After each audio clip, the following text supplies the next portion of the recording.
Welcome to the Achievable FINRA podcast. I'm Tyler, the founder of Achievable, and we have affordable courses for the FINRA SIE, Series 6, Series 7, 63, 65, and 66 exams with industry best pass rates. Each Achievable course includes everything you need to pass the first time.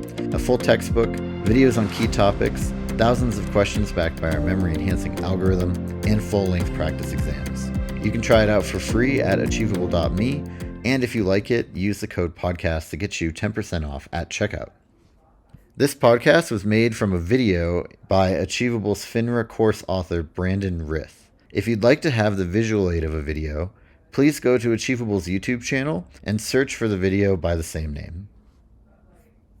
Let's talk about what equity is in a margin account and how we can approach questions that ask us how to calculate equity, especially if it's a combined equity type question. Now, first thing to establish is that a margin account involves what we call leverage. If an investor is using leverage in their margin account, it means they have borrowed money, invested that borrowed money, which amplifies both their gain potential and their loss potential. Putting borrowed money on the line is always a risky endeavor. And whether you're doing it with a margin account or borrowing money from a friend and taking that borrowed money and going to a casino with that borrowed money, either way, if you end up losing borrowed money, you're not only losing whatever you put into the mix, but you also lost the money that was part of the loan from the party that lent you that money. So if things go bad, you're losing money kind of from two different angles, which is why we would generally only recommend margin accounts to aggressive, sophisticated investors who know what they're doing. If you're not careful with these accounts, you can really lose a lot of money quickly. The term equity oftentimes is related to ownership. So if I say, what is my equity in a margin account? What we're really asking is, what do I own in that margin account? Let's go ahead and put one of the two equity formulas in front of us. We'll start first with the long margin equity formula. A person can determine their equity in a long account by taking first their long market value. A lot of times we just call that LMV. That is just the value of all the stocks and securities in the portfolio. We then subtract the debit balance of the account. The debit balance represents what the investor borrowed from the broker dealer. So it's basically money that they owe and will have to pay at some point in time in the future. Once we subtract those two numbers, LMV minus the debit, we have an investor's equity. So for example, if an investor has a $100,000 market value of securities in their account, but they've borrowed $30,000 from their broker dealer, that'd be their debit balance, their equity would be $70,000. That should make sense if you think about it. If you have a $100,000 account, but you owe $30,000 back to the firm that holds that account for you, you really only own $70,000 of that account. You can even calculate what we would consider the equity level in a customer's account by taking the equity and dividing it by the long market value. In this example here, if the investor has a $70,000 equity level and a $100,000 LMV, that means that they have a 70% equity level. Regulation T requires investors to initially establish a position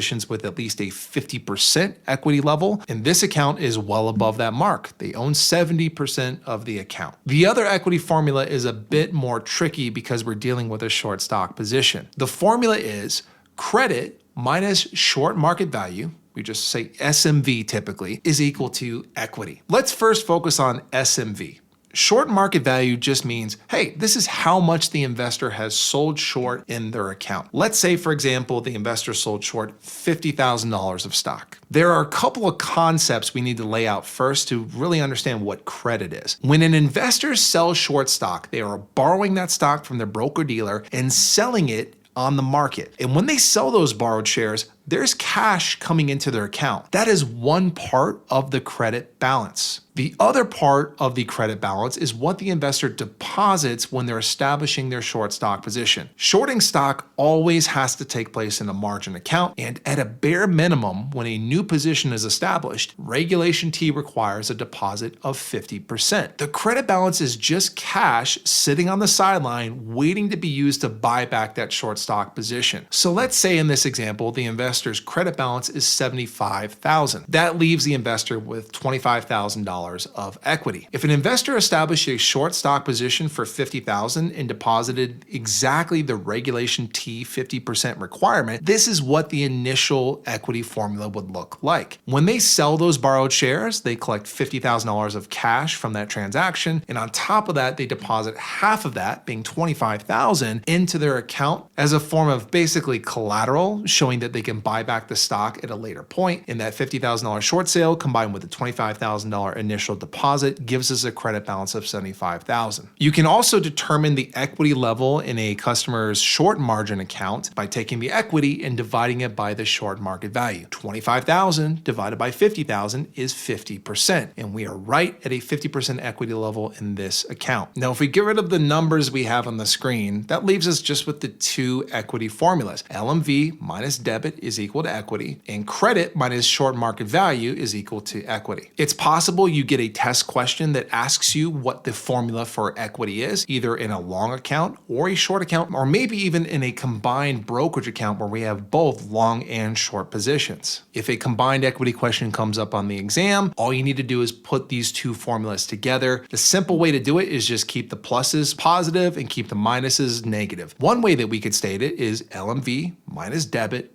plus credit minus SMV is equal to equity. And just be mindful that we can shift all those variables around, and as long as the pluses are in the right place and the minuses are in the right place, then we still have a right answer. So for example, negative SMV plus credit plus LMV minus debit is also a valid answer for the combined equity formula. Now, with all that being said, let's go ahead and put a practice question up on the board to see if we understand this topic. All right, there it is. A margin account owned by a customer of a brokerage firm reflects the following balances. We have an LMV of $50,000, an SMV of $40,000, a credit balance of $60,000, and a debit of $20,000. And the question is, what is the customer's combined equity? If you want to, take a moment, pause the video, and see if you can answer this on your own. All right, do you think you have the answer?